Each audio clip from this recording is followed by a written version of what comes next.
कुछ अलग करना है तो ज़रा भीड़ से हटकर चलो। भीड़ साहस तो देती है लेकिन पहचान छीन लेती है। जी हाँ, बिल्कुल सही कहा गया है कि अगर कुछ आपको अलग करना है ना तो थोड़ा-सा भीड़ से हटकर चलिए। भीड़ साहस तो देगी आपको लेकिन पहचान छीन लेगी। इसी बात के साथ आपको हार्दिक अभिनंदन। इस वीडियो में जो बात करेंगे वो बहुत ही महत्वपूर्ण प्रश्न है। All are important questions that are related from your section current affair. Let's see. All the best. तो पहला प्रश्न आपके स्क्रीन पर होगा ह्यूमन डेवलपमेंट इंडेक्स यानी HDI के संबंध में। It is release by United Nation development program. Okay, क्या इसको UNDP द्वारा लॉन्च किया जाता है या रिलीज किया जाता है? दूसरा है कि इसके 3 डायमेंशन है, एक हेल्थ है, दूसरा एजुकेशन है, तीसरा लिविंग स्टैंडर्ड्स है। ड्रॉप इन इंडिया का HDI घट रहा है is attributed to the drops of India's falling per capita income. क्या ये फॉलिंग पर कैपिटा इनकम के कारण हो रहा है क्या? बताइए। Drop in the India's HDI attributed to drop of India's falling per capita income, which are the correct about HDI। चलिए, पहला ही स्टेटमेंट आपको पता होना चाहिए। यूनाइटेड नेशन डेवलपमेंट प्रोग्राम के द्वारा HDI जारी किया जाता है कि नहीं, और इसके क्या 3 इंडिकेटर जो है वो सही है कि नहीं, और अगर आपकी HDI गिर रही है तो इसका कारण, इसका परिणाम जो होगा आपका पर कैपिटा इनकम भी कहीं ना कहीं गिरेगा क्या? चलिए, which are the correct, only and only 1 and 2. You know about that. Report 2021 Human Development Index HDI is a part of the Human Development Report released by United Nations Development Program. और इसके लिए health है, education है, higher standards है। Health में life expectancy दिखाता है, education में एक्सपेक्टेड ईयर ऑफ स्कूलिंग और mean year of schooling, living standard में gross national per capita income दिखाया जाता है। इसके 3 डायमेंशन है तो 4 इंडिकेटर्स है। 3 dimension 4 indicators, always remember about that. India's का जो लेटेस्ट HDI वैल्यू है वो 0.63 है, places the country in the medium human development country category, lower than the value of 0.65, पिछले तुलना में बहुत ही ख़राब है। देखिए, ड्रॉप इन HDI, जैसे जैसे आप नीचे जाइएगा HDI में, क्योंकि आपको पता होना चाहिए आप ड्रॉप करते जा रहे हैं। India falling life expectancy from 69.7 to 67.2।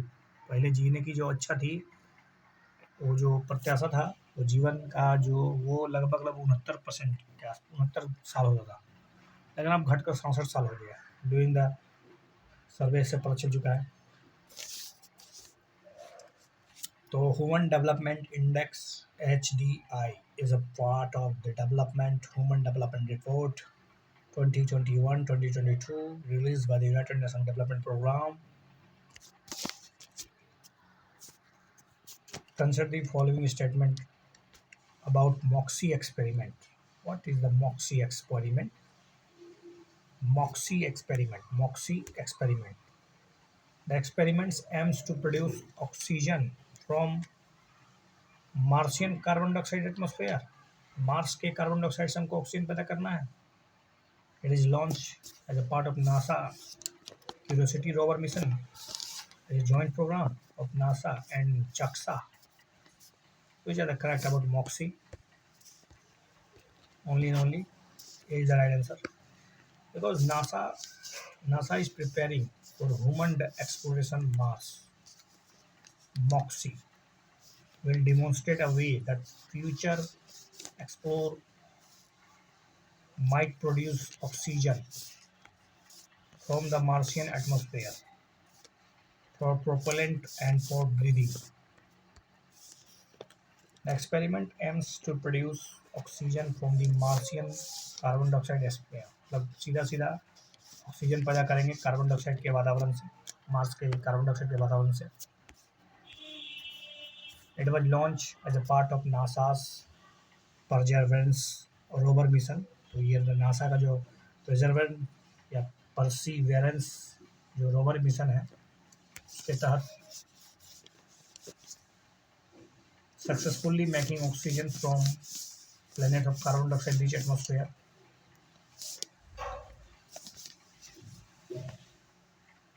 The Mars Oxygen In Situ Resources Utilization Experiment or MOXIE, designed by researchers at MIT, can produce oxygen at the rate of 10 grams per hour. Consider the following statement. Hilsa is a species of fish found only in the river of Padma in Bangladesh. It is an andromous fish. Andromous fish means fish born in fresh water and lives most of life is in salt water and return to the fresh water to swim. Which are the incorrect? Only one is incorrect. Hilsa species, a fish of species of fish related to herring in the family of Lupidia, is very popular and sought after food fish in Indian subcontinent. It is national fish of Bangladesh and the state fish of West Bengal. Hillis march. You know about Hillis march? कभी Hillis march. Fish is found in 11 countries. 11 देश में मिलता है. Bangladesh, India, Myanmar, Pakistan, Iran, Iraq, Kuwait, Bahrain, Indonesia, Malaysia, Thailand. लेकिन सबसे ज़्यादा जो Bangladesh is the top hilsa मछली प्रोड्यूसिंग इन द वर्ल्ड. दुनिया में सबसे ज़्यादा बांग्लादेश में मिलता है. उसके बाद फिर म्यांमार में, तब जाके तीसरा नंबर पे इंडिया में. थर्ड पोजीशन रखता है भारत हिल्सा मछली में. पहला बांग्लादेश, दूसरा म्यांमार, तीसरा Bharat.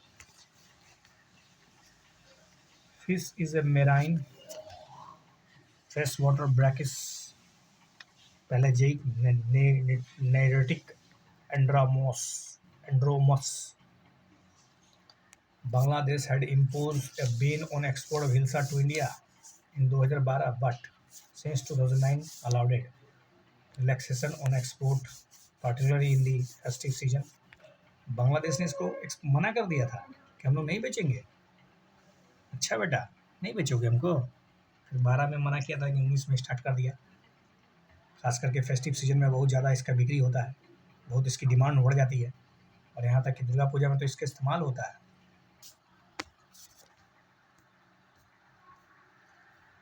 Delay in Tista pact holding up Hilsa sea supply to India. Arrange the following from north to south. ये तो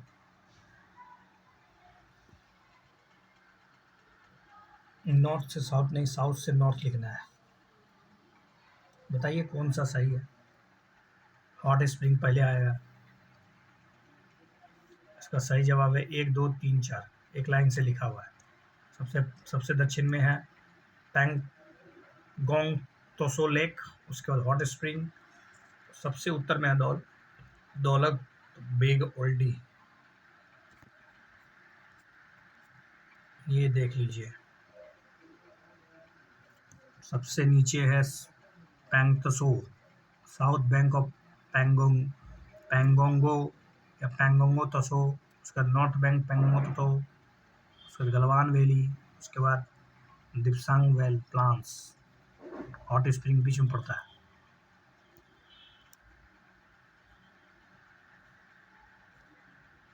India China announced that their armies have begun to disengage from patrolling Point 15 in Gogra hot spring areas of eastern Ladakh, marking a step forward towards ending the standoff ongoing since May 2020. Consider the following statement about startup Setu initiative. Startup Setu initiative.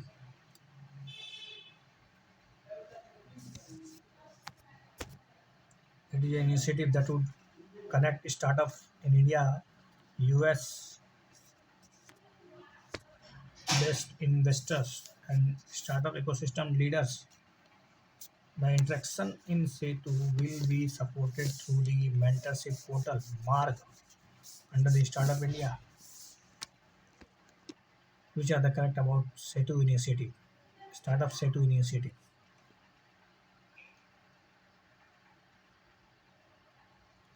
Which are the correct. Correct. I think C is the right. Both are correct. Ministry of Commerce and Industry recently launched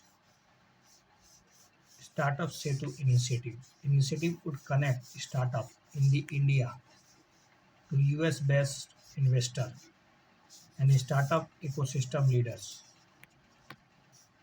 It will provide mentorship, assistance in various areas including funding, market access, commercialization. Setu is designed to break the geographical barriers between mentors based in US that are willing to invest in the entrepreneurship and sunrise startups in India. The interaction will be supported through the mentorship portal under the Startup Initiative Mentorship, Advisory Assistance, Resilience and Growth Program, that is MARG. So interaction will be supported by MARG. MARG is a single stop solution finder for startup in India.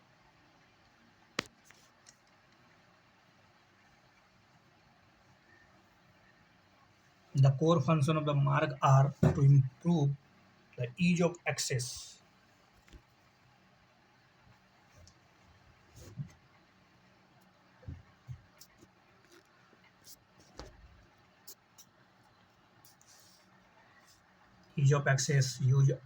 artificial intelligence, or for matching scheduled meeting, virtually host master classes, provide a custom dashboard for relevant information, analytics features. The Ministry of Commerce and Industry has recently launched US startup Setu initiative. Consider the following statement about Acharya Vinoba Bhave. He presided over 1992 Gaya session, the Indian National Congress. He was chosen the first individual satyagrahi in 1940 against the British Raj by Gandhiji in India. Bodhan movement in 1930 was led by him. Is it 1930? Only and only two is the right answer.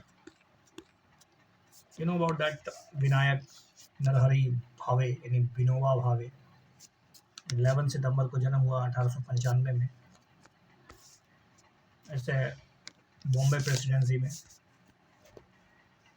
Narhari Shambhu Rao के बड़े बेटे रुक्मणी देवी के पुत्र, one of the oldest, one of the best none social reformer and is a widely venerated disciple, a disciple of Mohandas Karamchand Gandhi, under the Udhan Yojana, land gift movement, role in freedom struggle, took part in the programs of non-cooperation, especially the call us for the Swadeshi goods. In 1940, he was chosen for the first individual satyagrahi, an individual standing up to the truth instead of collective action against the British Raj by Gandhi.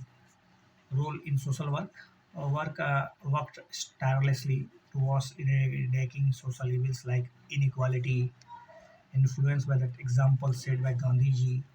He took up the cause of the people who were referred to the Harijan by Gandhiji. He adopted the term Sarvodaya from Gandhiji, which simply means progress of all, the progress for all. The Sarvodaya movement under him implemented various programs during the 1950s. The chief among the Bhudan movement, Prime Minister paid tributaries to the Acharya Vinoba Bhave on his Jayanti. Consider the following statement about G7. It is an international organization formed in 1975. It is 1975. G7 की स्थापना 1975 में हुई थी. Partnership for global infrastructure investment is an initiative to mobilize $600 billion by the 2027 for infrastructure development. Is an initiative of G7. India recently signed 2022 resilient democracy statement of G7 countries. Which are the correct? No, which are incorrect? I think none is incorrect. Everything is right. It is a intergovernmental organization जिसकी स्थापना 1975 में हुई थी. Bloc meets annually discuss, हर साल मिलता है, discuss करता है जो कॉमन इशू हैं भारत नहीं पूरे विश्व के लिए, जो ग्लोबल इकोनॉमिक हो, वैश्विक अर्थशास्त्र हो, गवर्नेंस हो, इंटरनेशनल इशूज हो, सिक्योरिटी की बात हो, एनर्जी की बात हो. G7 कंट्रीज आर कौन कौन है? तो यूके है, कनाडा है, फ्रांस है, जर्मनी है, इटली है, जापान है, यूएस है. UK, Canada, France, Germany, Italy, Japan, US, all the 7 G countries and India are a part of G20. All the G7 country and India are the part of G20. In the 48th summit of G7 announced the collective mobilization of $600 billion by 2027 under the Partnership for Global Infrastructure and Investment to deliver game-changing and transparent infrastructure projects to developing and middle-income countries. The 2022 Resilient Democracy Statement was signed after Prime Minister attended a summit of G7 countries. Apart from India, the signatories to the statement were Germany, Argentina, Canada, France, Indonesia, Italy, Japan, Senegal, South Africa, United Kingdom, United States of America, European Union. The statement called guarding the freedom, independence, and the diversity of the civil society actors and protecting the freedom of the expression and the opinion on online and offline. Finance minister of all G7 countries as well as the European Union announced their plan to implement the price cap on oil export from Russia. Consider the following statement. Nikshay पोषण योजना support every tuberculosis patient by providing direct benefit transfer DBT raise 500 per month for the nutritional needs. Nikshay Mitra is an initiative provides a platform for the donors Nikshay Mitras to provide various forms of support to those undergoing TB treatment. Which are the correct about the given statement? Only incorrect पूछा गया, neither one nor two because both statements right. You know about that Nikshay portal NPY launch in 2018 by the Ministry of Health and Family Welfare by Mansukh Pandal and Panchida. It aims to support the every tuberculosis patient by providing direct benefit transfer DBT 500 rupees per month. Since its inception, around 1488 crore रुपया दिया जा चुका है. लगभग 5.73 million notified beneficiary को. निक्षय मित्र initiative from a vital component of the प्रधानमंत्री TB मुक्त भारत अभियान.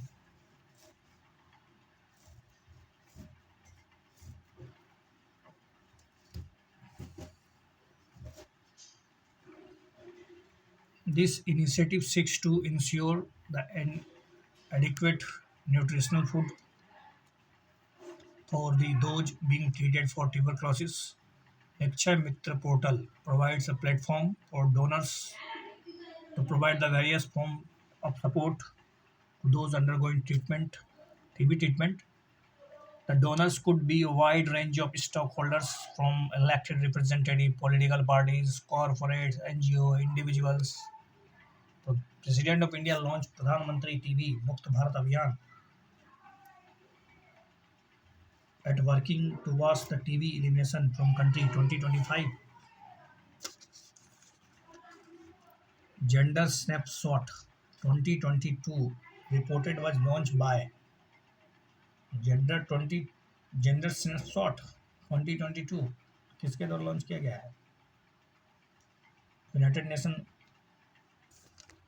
A is the right answer. United Nations Women and UN Department of economic and social affair के द्वारा इसको लॉन्च किया गया है।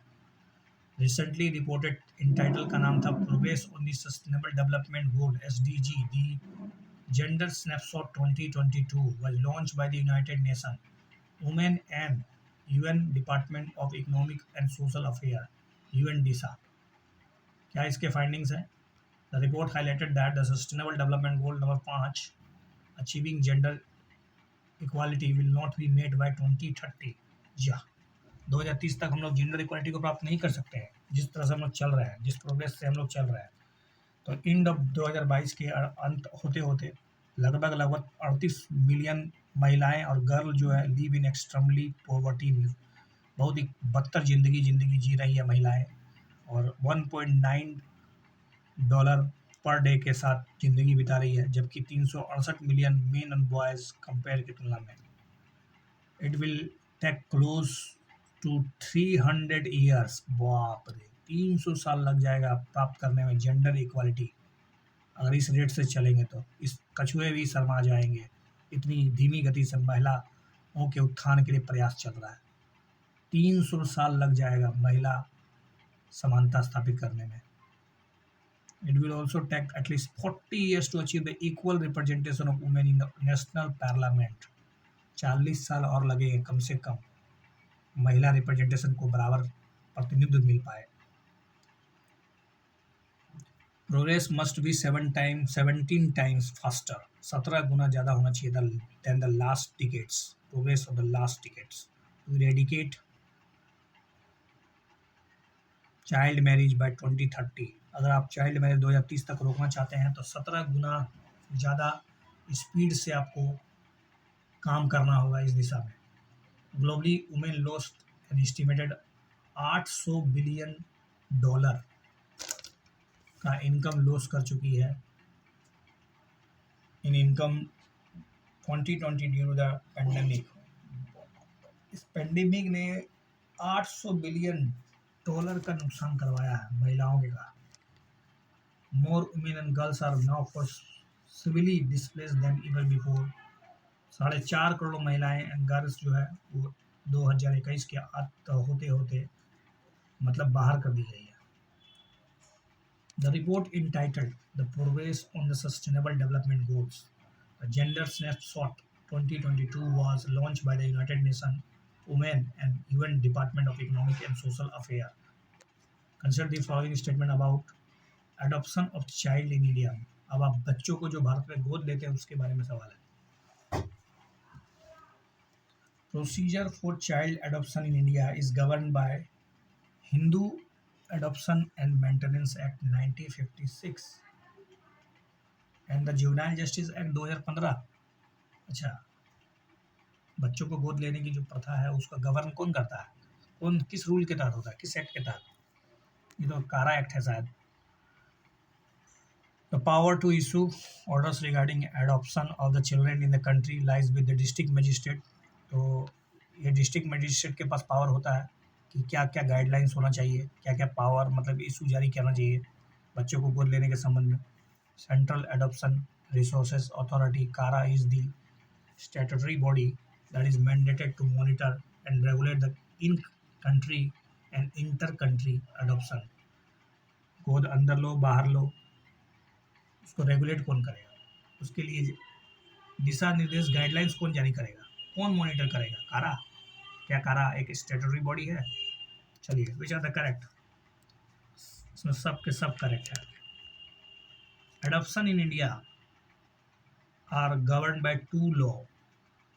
पहला है कि Hindu adoption and maintenance act जिसको हामा बोलते हैं 1956 का, Hindu adoption and maintenance act 1956 है। दूसरा है जुवेनाइल जस्टिस एक्ट 2015 का, उसमें संशोधन भी किया गया अभी हाल में जुवेनाइल जस्टिस एक्ट में। Both law have their separate eligibility criteria for adaptive parents. तो उसके अलग अलग मतलब मानक हैं, कुछ नियम हैं, कुछ योग्यताएं हैं कि आप एलिजिबल हैं कि नहीं गोद लेने के लिए। District magistrate have been empowered, मतलब डिस्ट्रिक्ट मजिस्ट्रेट को पावर दे दिया गया है to give adoption orders instead of courts. Court नहीं देखेगा, डिस्ट्रिक्ट मजिस्ट्रेट करेगा इसका सुनवाई। Parliament pass a juvenile justice care and protection amendment bill 2022, तो अब उसको एक्ट बना दिया गया है अमेंड करने के लिए, जुवेनाइल जस्टिस एक्ट 2015। इसमें कुछ की चेंजिंग देख लीजिए, जैसे कि authorising district magistrate and additional district magistrate ADM को भी पावर है to issue the adoption order under the section 61 of the JJ act by striking out the word court. ये जो कोर्ट शब्द है उसको हटा दिया गया। अब डिस्ट्रिक्ट मजिस्ट्रेट या एडिशनल डिस्ट्रिक्ट मजिस्ट्रेट इशू करेगा ऑर्डर्स एडॉप्शन के मानकों को जारी करने के लिए। This was done in order to ensure speedy disposal, ताकि जो इसमें जो समस्याएं हैं क्या थी, कोर्ट में जाके कैसे फंस जाता था, इससे बच्चाओं ये जो दत्तक पुत्र हैं उनके साथ उनकी अमानवीय व्यवहार होता था ना। तो speedy disposal of cases and enhance the accountability according to the government statement. A district magistrate have also been empowered under the Act to inspect child care institution as well as evaluate the functioning of the district child protection units, child welfare committees, juvenile justice board, specialized juvenile police units, child care institution। जितने भी यहाँ पर जो ढेर सारे जो आश्रम चल रहे हैं महिलाओं के बच्चों के छोटे छोटे बच्चों को पालने के लिए, वो उसका भी मतलब कभी भी वो छापा मार सकता है, कभी भी उसकी जांच कर सकता है, उस पर सुनवाई कर सकता है, उस पर रिपोर्ट मांग सकता है, कुछ भी कर सकता है district magistrate. It is a specialised adoption agency. CARA is a specialised adoption agency and a statutory body of the ministry of women and child development, और ये एक तरह से ministry of child and development के तहत आता है। और इसका फंक्शन है कि नोडल बॉडी के रूप में काम करना और एडॉप्शन को लेकर जितने भी कानून हैं उसको मतलब एक तरह से मॉनिटर करना, रेगुलेट करना पूरे भारत और भारत के बाहर भी, क्योंकि भारत के बाहर भी तो नागरिक लोग रह रहे हैं हमारे देश के, उसको भी new adoption rules create confusion over implementation as they were required transfer of adoption papers from court to the district magistrate. अब दिक्कत क्या हो गया, पहले जितने भी मामलाएं जो कोर्ट में लंबित थी वहाँ से सारा का सारा जो दस्तावेज है पेपर जो है डिस्ट्रिक्ट मजिस्ट्रेट को भेजना होगा, तब ना वो फिर से देखे पाएगा।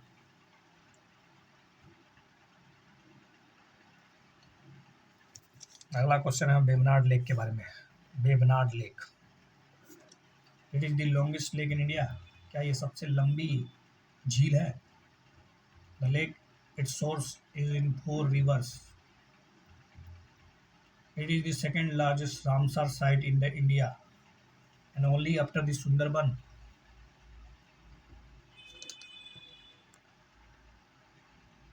Kari Kili bird sanctuary is located on the east coast of the lake। Which are the correct? Which are the incorrect? केवल और केवल 4 इनकरेक्ट है। सबसे पहली बात, ये जो वेबनाड लेक है वो लार्जेस्ट लेक है केरला में और लॉन्गेस्ट लेक है भारत में। एक तो सबसे बड़ा लेक है केरल का, और दूसरा बात है कि ये भारत की सबसे लंबी झील है Vembanad lake, spanning several district, बहुत से राज्यों में फैला हुआ है, जिलों में फैला हुआ है केरल का, और कवरिंग करता है टेरिटरी ऑफ मोर देन लगभग 20,000 स्क्वायर किलोमीटर के आसपास। लेक है जिट्स सोर्स, 4 नदियों से इसको पानी मिलता है। कौन कौन है? एक तो मीनाचली या मीनाचिल, दूसरा है Achankovil, Pampa, Manimala. It is separated from the Arabian sea by narrow barrier island and is popular backwater stretch in Kerala. 2002 में it was included in the list of the wetland of international importance as defined by the Ramsar Convention. It is the second largest Ramsar site in India, only after the Sundarban in West Bengal. Kumarkom Bird Sanctuary. Kumarkom Bird Sanctuary is located in the east coast of the lake. Vebanad Lake, the second largest wetland system in India after the Sundarban in West Bengal, is shrinking and its unique biodiversity is under threat of ecological decay despite its being declared as a Ramsar site 20 years ago। 20 साल पहले इसको Ramsar site घोषित किए जाने के बावजूद भी इसका आकार छोटा होता जा रहा है। चिंता का विषय है भैया, हमारे वेटलैंड सूखते जा रहे हैं। वेबनाड लेक तो केरल की सबसे बड़ी, भारत की सबसे लंबी झील है, उसके बावजूद। अगला क्वेश्चन पूछा जा रहा है, European union India green hydrogen forum India European union के बीच जो ग्रीन हाइड्रोजन फोरम है उसके संबंध में कहा जा रहा है कि it was jointly organise by ministry of environment forest and climate change and the European Investment Bank's Climate Bank. It provides a platform for exchange of the best practices policy framework for renewable hydrogen. Which are the correct about India Green Hydrogen Forum? I think B is the right answer.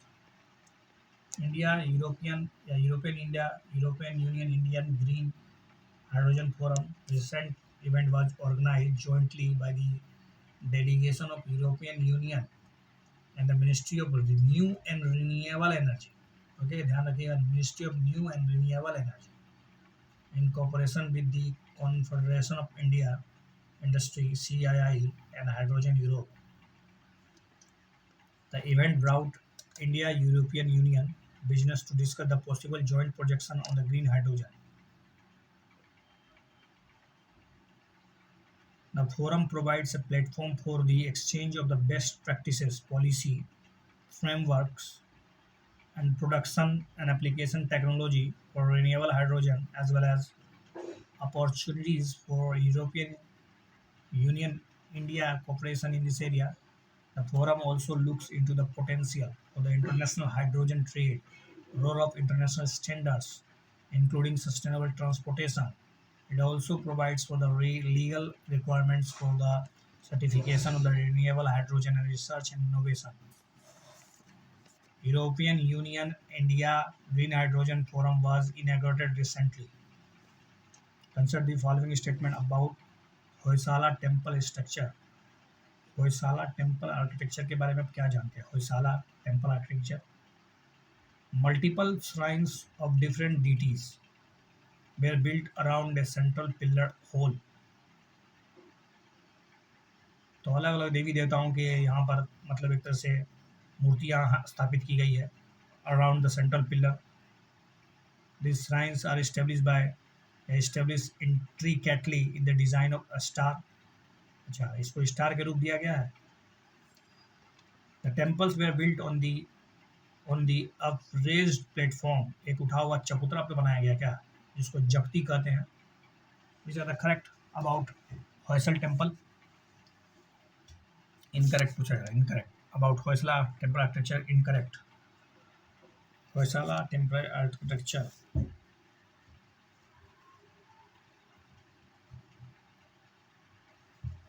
Think about incorrect, which are the incorrect. Only कुछ भी incorrect नहीं, सब के सब सही है भाई.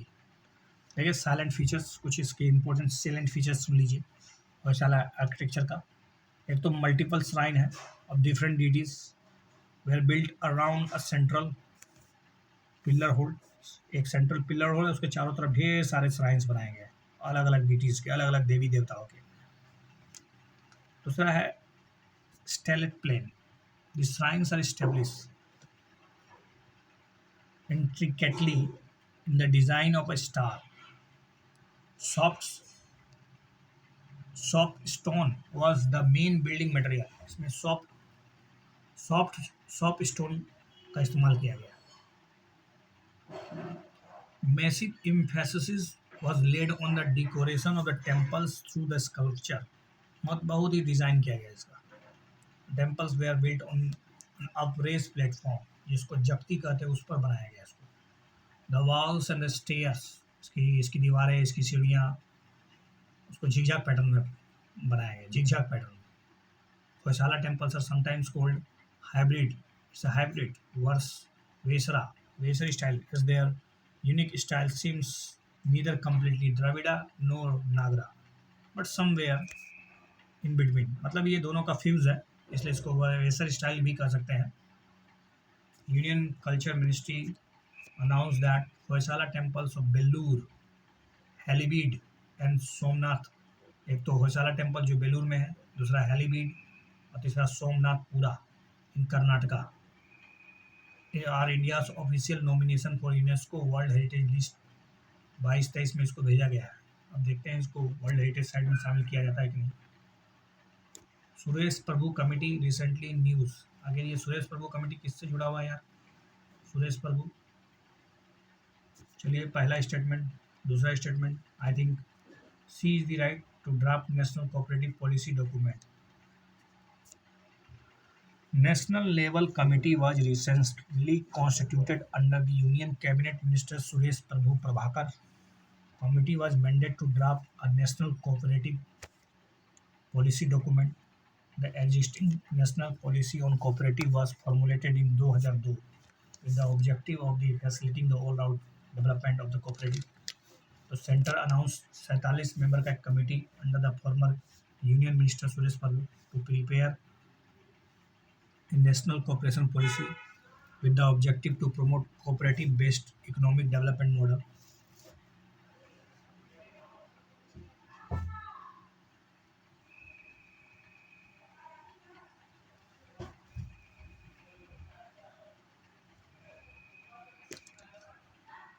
अगला क्वेश्चन है Changthang wildlife sanctuary. Changthang wildlife sanctuary के बारे में. चांगतांग वाइल्ड लाइफ सेंचुरी एक highly altitude wildlife sanctuary जो कि located at Tawang district Arunachal Pradesh में. It is a home to the Arunachal Pradesh highest peak कांगतोंगो. It is कांगतो.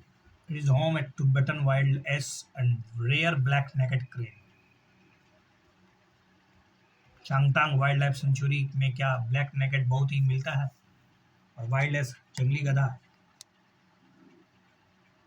इनकरेक्ट पूछा जा रहा है, इनकरेक्ट. इसमें सी इनकरेक्ट है, एक और दो इनकरेक्ट है. देखिए this sanctuary is a home to the diversity of flora and फोना.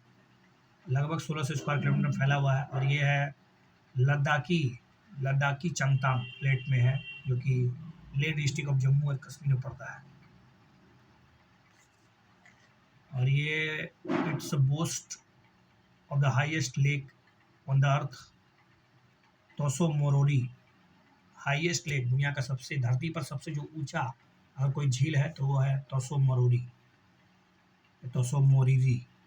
It is also believe to include the world highest village, दुनिया का सबसे ऊंचा पे स्थित गांव जिसका नाम है Korjok village. The draw the tourist for the Korjok monastery. From sighting the rare snow leopard, one can also spot as a kiang or wild ass along with the dark naked crane. Other species found here जैसे कि Tibetan wolf, wild yak, बहराल, brown bear, the marmot seems to be present everywhere. The Standing Committee of the National Board for Wildlife (NBWL) has approved the proposal for the upgrade of the Indian Air Force Base in Ladakh in 508-hectare area in the Changtang Wildlife Sanctuary near the line of actual control. चिंता का विषय ये भी है. Consider the following statement about the United Nations Human Rights Council UNHRC के बारे में पूछा जा रहा है. संयुक्त राष्ट्र मानवाधिकार आयोग Human Rights Council is an intergovernmental body within the United Nations system. The council is made of 47 members, United members states which are elected a UN General Assembly. The council meets 3 times a year to examine the human rights violation worldwide. साल में 3 बार इसकी meeting होती है. बताइए इसमें कौन सा सही है? सब पे सब सही है. ह्यूमन राइट काउंसिल एक इंटर गवर्नमेंटल बॉडी है, वो भी यूनाइटेड नेशन के अंदर ही आता है और इसकी स्थापना मतलब आप जानते हैं 1948 में, और ये जिनेवा वेस्ट है. हालांकि इसका क्रिएटेड 2006 में किया गया, माफ़ कीजिएगा, वेस्ट जिनेवा में है और ये स्थापित हुआ United nation human right council की स्थापना 2006 में की गई है यूनाइटेड नेशन जनरल असेंबली के द्वारा. और इसमें 47 यूनाइटेड नेशन के मेंबर स्टेट्स हैं which are elected by the UN General Assembly और इसकी चयन जो होता है वो जनरल असेंबली के द्वारा होता है. Human right council holds no fewer than 3 regular session. कम से कम तो 3 मीटिंग तो होता ही है साल में एक बार for a total of the at least 10 weeks. The take place in फरवरी मार्च हो, जून जुलाई हो, सितंबर अक्टूबर हो. Session can be 3, 4, 5 week long depending on the program of the work. If one third of the member states request it, the Human Rights Council can decide at any time to hold a special session to address the human rights violation and emergency. तो अभी India ने श्रीलंका के में जो कुछ भी हो रहा है उसको लेकर अपना मतलब पल्ला खींच लिया है. तो India called Sri Lanka out at International Human Rights Council for the lack of the measurable progress on the latter's commitment for the political solution for the ethnic Tamil minority issue.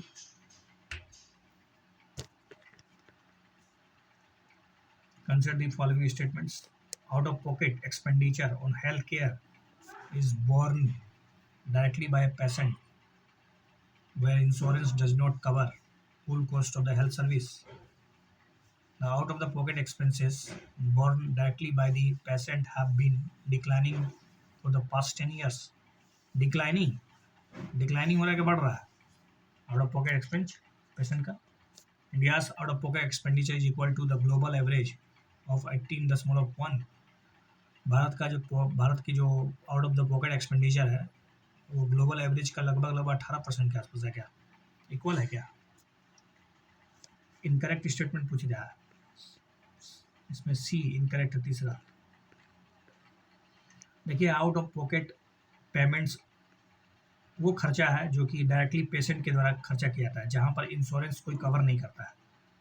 ठीक है. Full cost of the health and good and services. Insurance जहां पर कहीं नहीं मिलता है उसके बाद अगर पेशेंट के द्वारा जो कुछ भी खर्चा किया जाता है total out of pocket they include, चाहे वो कॉस्ट शेयरिंग हो, सेल्फ मेडिकेशन हो और भी अदर एक्सपेंडिचर जो कि पेड डायरेक्टली किया जाता है प्राइवेट हाउस होल्ड को by the private house hold. India का जो टोटल एक्सपेंडिचर हेल्थ एक्सपेंडिचर है, total health expenditure went down, गिर गया है 3.9% से. जीडीपी का 3.9% से घट के 2013-14 में 3 समझ लीजिए अब वो 3.2 पे आ गया है. कितना बुरा स्थिति है. जिस देश की हेल्थ एक्सपेंडिचर लगातार कम हो रही हो, 4%, जीडीपी का 4% पहले 2013-14 में होता था, अब वो घटकर लगभग 3.2% आ गया है 18-19 में.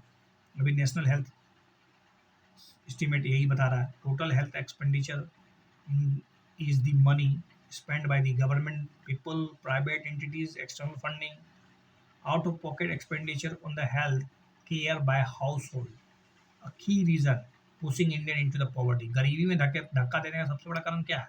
यही out-of-pocket expenditure has, हालांकि आपको पता होना चाहिए expenditure on health care by the house of a big reason Indian into the poverty has declined by 16 percentage points.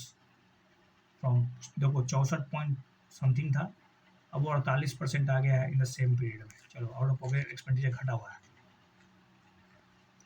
Out of pocket expenditure remains significantly higher than the global average. हम लोग का भारत का जो out of pocket expenditure है ना वो global average से ज़्यादा है.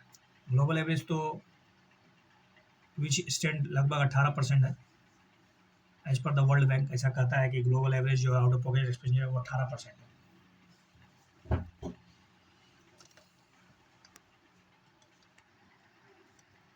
नेक्स्ट क्वेश्चन पूछा जा रहा है इंडेक्स फंड के बारे में. Index fund is a portfolio of stocks और bond designated to mimic the composition and the performance of the financial market index. Index funds seek to match the risk and the return of the market based on the theory that in the long term the market will outperform any single investment. Which are the correct? About index bond, both statements are correct. Index fund is a type of mutual fund. This is a type of mutual fund और exchange traded fund ETF के जैसा ही है और या फिर mutual fund के जैसा ही है. Index fund with a portfolio constructed to match or track the components of the financial market index such as जैसे Standard and Poor's 500, Index 500. Index fund is a portfolio of stocks. It's a portfolio of stocks. या फिर bonds design to mimic the composition and the performance of the financial market index. मतलब एक तरह से नकल करने की कोशिश की जा रही है, वही फिनेंशियल मार्केट में जो पहले से इंडेक्स मौजूद है उसकी जैसा ही मतलब एक तरह से जानकारी मिलेगा इसमें। Index funds have a lower expense, एक तो इसका खर्चा कम है, lower expenses and fees than the actively manage funds. Index funds follow passive investment, passive investment को फोकस करता है ये। Index funds seek to match the risk and the return of the market based on the theory that ki long term the market will outperform in any single investment. Investing in index fund has been encouraging, जो index fund में investing करने की बात चल रही है encouraging हो रहा है, encouraging trend over last couple of years. Over the previous year the index funds assets under the management have been seen 259% rise, 94,000 crore के आसपास से बढ़कर वो 26,000 करोड़ से 94,000 करोड़ हो गया यार। तो बहुत ज़्यादा इसका ट्रेंडिंग हो रहा है इंडेक्स फंड का। अगला क्वेश्चन है मल्टी नेशनल एक्सरसाइज जिसका नाम है ककाडू। ककाडू 2022 ये कहाँ होस्टेड किया गया? Kakadu multinational exercise, I think it's C Australia में। Kakadu INS Satpura and P-81 maritime patrol aircraft of Indian navy reach Darwin in Australia, participation in multilateral exercise that is Kakadu hosted by Royal Australian Navy.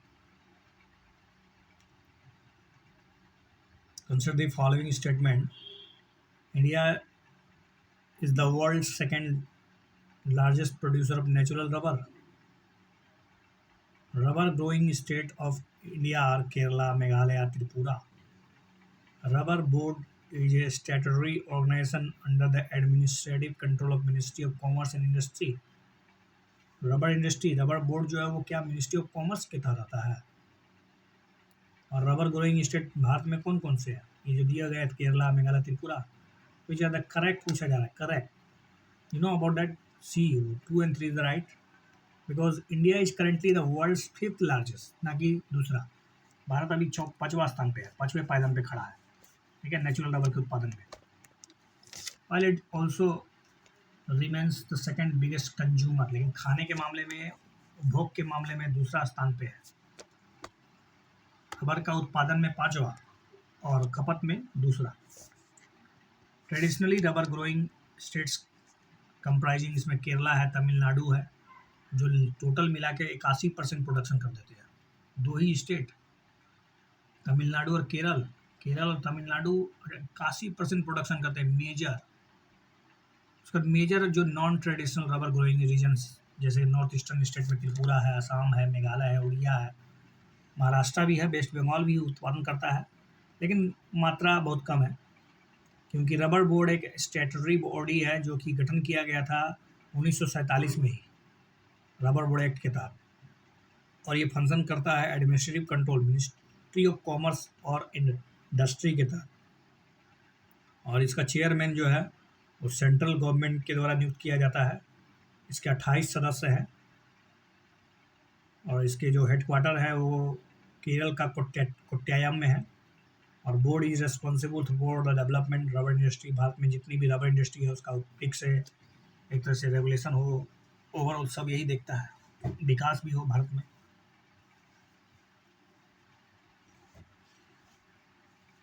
तो national consortium of regional federation of rubber producers societies India, an umbrella organization for rubber growers, held a long day protest because of fall in the prices of rubber. अच्छा, rubber के price में लगातार गिरावट आ रही है, जिसके कारण rubber growers जो है वो बहुत ही हो हल्ला कर रहे हैं। Consider the following about DART mission. जो डार्ट मिशन है, mission is to test the new technology to be prepared in the case an asteroid heads towards the earth in the future. कोई एस्ट्रॉइड आके पृथ्वी पे मतलब हमला ना कर दे, आई मीन टकरा ना जाए, उससे बचने के लिए एक तैयारी है क्या ये? Dart will be the first demonstration of the kinetic impact techniques to change the motion of the asteroid in space। मतलब उसकी गति को ही मतलब कम कर देगा, धीमा कर देगा या बदल देगा, ऐसा क्या? और पहला ये डेमोन्स्ट्रेशन है। बताइए कौन सा स्टेटमेंट इसमें करेक्ट है? दोनों के दोनों स्टेटमेंट्स करेक्ट है भाई। NASA will launch, NASA launch कर रहा है, नासा विल लॉन्च करेगा पहला प्लेटनरी डिफेंस टेस्ट मिशन, जिसका नाम रखा गया है double asteroid redirection test, DART. तो डार्ट जो है वो नासा का मिशन है। इस मिशन का उद्देश्य समझ लीजिए, मतलब इस test to new technology to prepared in the case an asteroid heads towards the earth. पृथ्वी की तरफ चला आ रहा कोई एस्ट्रॉइड, अगर बहुत बड़ा उल्का पिंड अगर टकरा जाए तो क्या होगा, उसको कैसे रोका जाए या कैसे उसकी दिशा बदल दी जाए। The aim is to test the newly developed technology that would allow a spacecraft to crash into the asteroid and change its course। देखो स्केप मतलब यहाँ पर हम लोग स्पेसक्राफ्ट के मदद से कोशिश करेंगे कि इसको टुकड़ों में बदल दिया जाए, तोड़ दिया जाए। DART will the first demonstration of kinetic impact technique to change the motion of asteroid in space. The target of the spacecraft is small moonlet called Dimorphos orbit a larger asteroid named Didymos। It is a suicide mission and the escaped craft will be completely destroyed।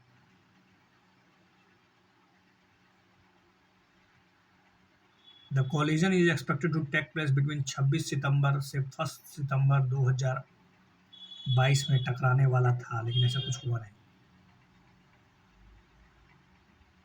NASA's DART double asteroid redirection test spacecraft is scheduled to crash into the asteroid Dimorphos।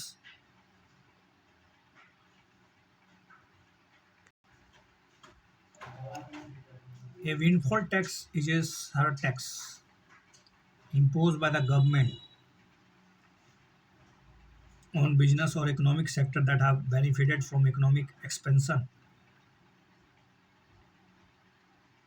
As per the convention of OECD, a windfall tax cannot be imposed on an individual। Recently, central government introduced a windfall profit tax on a domestic crude oil production। Yes, only and only correct. 1 and 3 is the right. You know about that.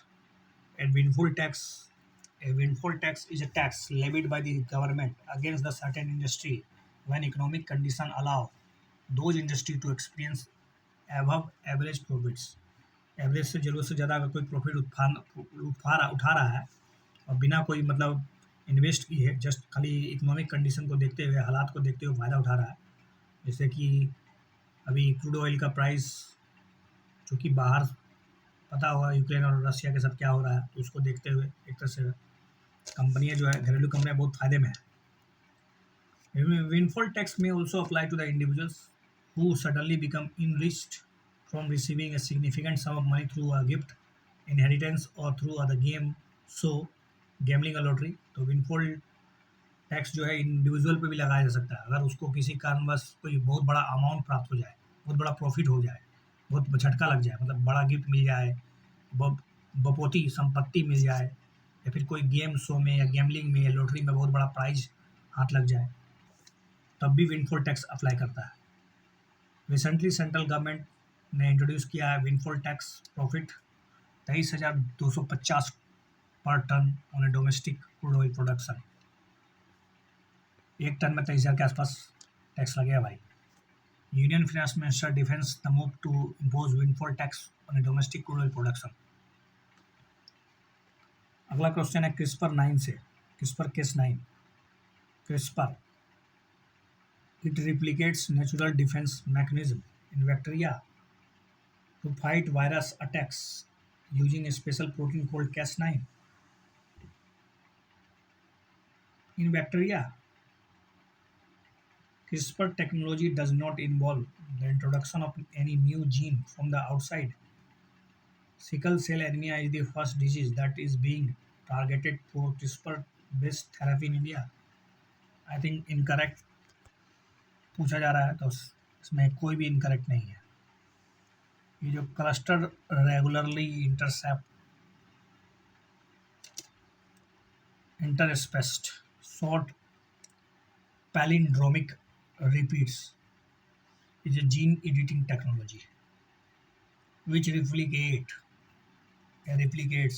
natural defense mechanism in the bacteria to fight virus attacks. मतलब bacteria के gene में इस तरह से कुछ परिवर्तन करके इसको इस तरह से हम रिप्लिकेट करा देंगे कि ये डिफेंस मैकेनिज्म क्रिएट कर देगा वायरस से लड़ने के लिए. और इसको नाम रखा गया है, स्पेशल प्रोटीन का नाम है CS9. It is usually involves in the introduction of new gene. Generally इसमें नए जीन को इंट्रोड्यूस कराया जाता है या फिर सप्रेशन ऑफ एन एग्जिस्टिंग, जो पहले से जो मौजूद जीन है उसको सप्रेस कर दिया जाता है, दबा दिया जाता है through a process describe as genetic engineering. CRISPR technology does not involve the introduction of any new gene from the outside. तो यहाँ पर अभी बताया जा रहा है कि देखिए, it is usually involves the introduction of new, usually सामान्यतः इसमें इन्वॉल्व होता है इंट्रोडक्शन ऑफ न्यू जीन या फिर suppression of any existing gene. जो पहले से मौजूद जीन है उसको या तो दबाइए या तो समानता इंट्रोडक्शन कराइए नया जीन का through the process describe as genetic engineering. लेकिन CRISPR technology does not involve the introduction of any new gene from the outside. बाहर से किसी नए जीन को इसमें प्रवेश नहीं कराया जाता है. क्रिस्पर टेक्नोलॉजी में ऐसा नहीं होता है. तो किस टेक्नोलॉजी में होता है? CRISPR CS9 technology is often describe as genetic scissors. एक तरह से आनुवांशिक कैंची है ये. India approved a 5-year project to develop a clustered, regularly interspaced short palindromic repeats to cure sickle cell anemia in 2021. Sickle cell anemia is the first disease that is being targeted for CRISPR-based therapy in India. Sickle cell ही पहला मतलब एक तरह से disease था, anaemia बीमारी थी जो कि उस पर टारगेट किया गया था कि इस पर ही अप्लाई कर दिया जाए CRISPR based technology therapy. Pre clinical phases trials on animal subject is about to begin. अभी जानवरों पर इसका ट्रायल करना बाकी है. लास्ट 3 साल में ये gene editing technology with near unlimited potential has produced flawless results in the clinical trials. India has approved 5-year project. India को अप्रूव मिल चुका है 5 साल के लिए to develop CRISPR to cure sickle cell anemia. अब युद्ध अभ्यास एक जॉइंट मिलिट्री एक्सरसाइज है. किसके किसके साथ करते हैं युद्ध अभ्यास? तो बताइए. सिंपल क्वेश्चन है. यूएसए के साथ. While drill yet to be obviously confirmed, ज़्यादा कुछ नहीं जानिए, सीधा सीधा युद्ध अभ्यास जो है वो भारत और अमेरिका के बीच होता है. चाइना ने इसका अपोज किया है. The war games between India and the US near the disputed Sino-India border, saying it is an interference in the bilateral boundary issue. Consider the following statement. The criteria followed for the specification of a community as a scheduled tribe are spelled out in the constitution. क्या मानक होंगे, क्या इसके मतलब condition होंगे, क्या criteria होगा कि किसी कम्युनिटी को इस शेड्यूल ट्राइब में रखा जाए या नहीं रखा जाए? क्या इसका संविधान में पूरा तरह से जिक्र है? The process to include tribes in the ST list with the recommendation from the respective state governments. जब तक स्टेट गवर्नमेंट का रिकमेंडेशन नहीं आता है क्या किसी ट्राइब्स को शेड्यूल लिस्ट में रखना जरूरी है? मतलब ये प्रोसेस बताइए ना, क्या प्रोसेस होता है शेड्यूल ट्राइब्स को, किसी भी ट्राइब्स को ST लिस्ट में रखने के लिए क्या प्रोसेस है? क्या इसके लिए रिकमेंडेशन की रिक्वायरमेंट है, स्टेट गवर्नमेंट का requirement? The approval of the National Commission for Scheduled Tribes is required before the list is sent to the Union Cabinet for a final decision. क्या अप्रूवल जरूरी है national commission for schedule tribes का? Which are the correct? चलिए दूसरा statement खेल लीजिए आप, 2 और 3 सही है, क्योंकि पहला स्टेटमेंट जो है, जो criteria for the inclusion in the ST list, the criteria presently followed for a specification of the community as a schedule tribes. संविधान में ऐसा स्पष्ट वर्णन तो नहीं है, ठीक है। Criteria presently followed a specification of the community as a schedule tribes, indication of the primitive, तो इसके कुछ लक्षण देख लीजिए, जैसे कि प्राइमेटिव ट्रेड्स होना चाहिए, डिस्टिंक्ट कल्चर, एक विशिष्ट सांस्कृतिक, जोग्राफिकल आइसोलेशन, भौगोलिक रूप से आप अलग हैं, कुछ मतलब शर्मिंदगी होती है लोगों से मिलने जुलने में, कम्युनिटी में, और थोड़ा सा पिछड़ापन भी दिखता है, इसके कुछ मानक है। लेकिन आपको जानकर हर these criteria are not spelled out in the constitution, ऐसा कुछ नहीं लिखा हुआ है संविधान में। The process to include tribes in ST list begins with the recommendation, ये शुरू होता है स्टेट गवर्नमेंट के मतलब रिकमेंडेशन से, कि पहले इस स्टेट गवर्नमेंट एक रिकमेंडेशन, एक प्रस्ताव करेगी, तब इस प्रोसेस को शुरू किया जाएगा। This recommendation are then send to, उसके बाद ये ट्राइबल अफेयर मिनिस्ट्री को भेजा जाएगा, जो which review and send them to registrar general of India.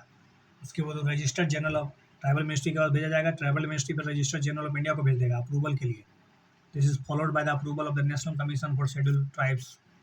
उसका national commission for scheduled tribes के बाद जाएगा। Before approval the list is send to the cabinet, और फाइनल डिसीजन जो है वो कैबिनेट के द्वारा नहीं आ रहा है। तो इसके union cabinet chair prime minister approve the inclusion of tribes of the 5 state in scheduled tribes category, prime minister इसके चेयर हुए।